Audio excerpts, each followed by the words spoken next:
रामायण बालकांड भाग 4.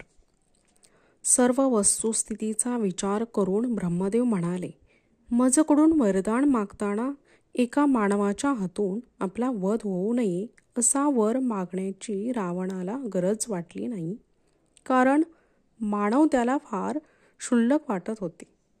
रावणाचा वध कसा करता येईल याचा विचार ब्रह्मदेव करीत असताना अचानक गरुडावर स्वार झालेले भगवान विष्णू तेथे अवतरले. अनेक सूर्या इतके तेजपुंज असलेले श्री विष्णू आपल्या चतुर्भुज रूपात पीत वस्त्रे धारण करून व शंख चक्र गदा पद्य हाती धरून तेथे प्रकटले. सर्व देवतांनी मोठ्या आदराने भगवंतांची पूजा केली आणि नंतर त्यांना विनंती केली, हे जगदीश्वर, आपण 4 रूपात आपला विस्तार करून महाराज दशरथांचे 4 पुत्र म्हणून यावे आणि रावणाचा नाश करून आम्हाला तारावे. भगवान विष्णू उत्तरले, निश्चिंत राहा, आता यापुढे तुम्हाला घाबरण्याचे काहीच कारण नाही. तुमचा शत्रू असलेल्या राक्षस राजाचा संहार करून त्यानंतर पृथ्वीवर 11,000 वर्ष राज्य करण्यासाठी मी लवकरच अवतार घेणार आहे. असे म्हणून सर्व देवतागण आश्चर्यचकित होऊन पाहत असतानाच भगवान विष्णू अंतर्धान पावले. दरम्यान महाराज दशरथांच्या यज्ञीय अग्नीतून सावळ्या कांतीचे व सर्व शुभ लक्षणांनी संपन्न असलेली काया धारण केलेले एक असाधारण व्यक्तिमत्व प्रकट झाले. ही व्यक्ती असीम सामर्थ्याने संपन्न भासत होती. दैवी अलंकाराने ती नटलेली होती आणि तिच्या हातात खिरीने भरलेले एक मोठे सुवर्णपात्र होते. ती दैवी व्यक्ती महाराज दशरथांना म्हणाली, मी भगवान विष्णूंचा दूत आहे. हात जोडून राजांनी त्याला विचारले, हे विष्णुदूता, मी आपली काय सेवा करू शकतो? कृपया आज्ञा द्यावी. विष्णुदूत म्हणाले, राजा, तुझ्या 2 यज्ञांचे फलित म्हणून तुला हा खिरीने भरलेला कुंभ प्राप्त होत आहे. याचे भाग करून तुझ्या 3 स्त्रियांना भक्षण करण्यास दे. त्यांच्या गर्भातून तुझी कीर्ती चिरकाल पसरवणारे 4 पुत्र तुला लाभतील. महाराज दशरथांनी आनंदाने तो खिरीचा कृपाप्रसाद स्वीकारला आणि विष्णुदूताला प्रदक्षिणा घातली. भगवान विष्णूंचा तो दूत दृष्टीआड होताच त्यांनी त्वरेने खिरीचे भाग करून आपल्या भार्यांना वाटले, कारण ते पुत्रप्राप्तीसाठी अत्यंत उत्सुक होते. महाराज दशरथांनी खिरीचा निम्मा भाग कौशल्येला, 1/4 भाग सुमित्रेला आणि 1/8 भाग कैकेयीला दिला. नंतर काही विचारांती उरलेला 1/8 भाग त्यांनी सुमित्रेला दिला.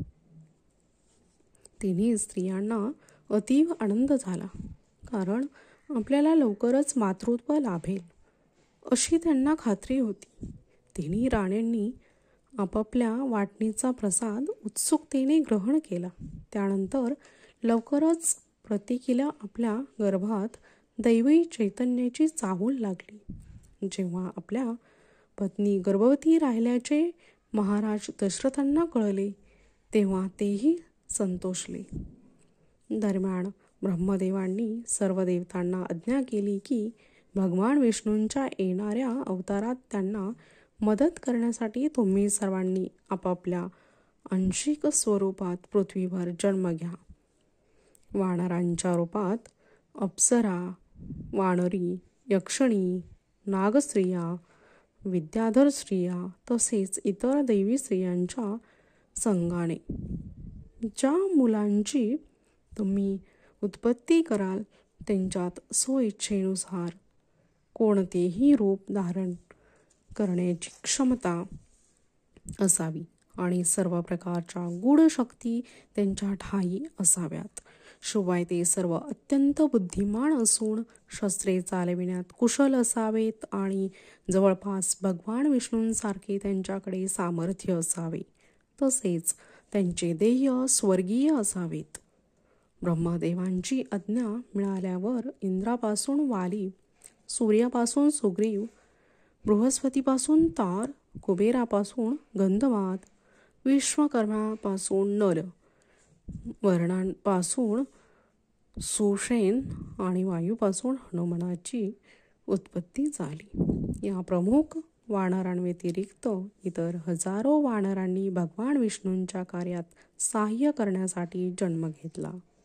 ते सर्वच पर्वतप्राय असून रावणाशी लढायला उत्सुक होते.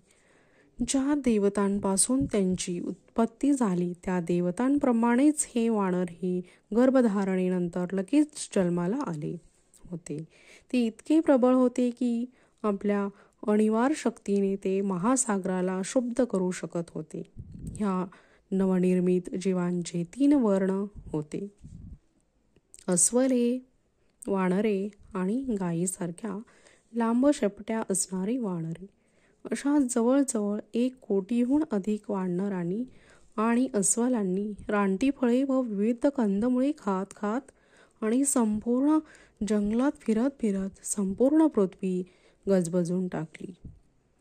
पुत्रेष्ठी यज्ञाच्या समाप्तीनंतर सर्व देवता आणि ऋषशृंग व शांता हे ऋत्विज आपापल्या निवासस्थानी परतले. त्यानंतर 12 महिन्यांच्या गर्भधारणेनंतर चैत्र शुद्ध नवमीच्या दिवशी कौशल्येने एका पुत्ररत्नाला जन्म दिला. या दिव्य बालकाचे नेत्र आणि ओठ लालसर व बाहू लांब असून ते सर्व शुभ चिन्हांनी युक्त होते. कौशल्येच्या या बालकामध्ये भगवान विष्णूंची निम्मी शक्ती प्रकटली होती. त्यानंतर लगेच महाराज दशरथांच्या सर्वात कनिष्ठ राणीने कैकेयीने भगवान विष्णूंच्या शक्तीचा 1/4 भाग असलेल्या पुत्राला जन्म दिला. मग कौशल्येच्या पुत्राच्या आगमनाच्या 2 दिवसानंतर भगवान विष्णूंच्या शक्तीचा प्रत्येकी 1/6 भाग असलेल्या 2 जुळ्या बालकांना सुमित्रेने जन्म दिला. 4ही नवजात अर्भके दिसायला कमालीची सारखी होती आणि त्यांच्या मुखावरून तेज ओसांडून वाहत होते. त्यांना पाहून सर्वांना अतिशय आनंद होत होता. खरोखर महाराज दशरथांचे हे 4 पुत्र अवतरित होताच देवांनी स्वर्गातून पुष्पवृष्टी केली. गंधर्वांनी वाद्य वाजवीत गायन केले आणि अप्सरांनी नर्तन केले. अयोध्येतच तर एक मोठा उत्सवच साजरा होत होता. वादक, नर्तक व अभिनेते यांनी रस्त्यात गर्दी केली होती आणि सर्व नागरिकही या आनंद सोहळ्यात सहभागी झाले होते. कौशल्य पुत्राच्या जन्मानंतर 13व्या दिवशी महाराज दशरथांचे कुलगुरू वशिष्ठ मुनी यांनी नामकरण विधी पार पाडला.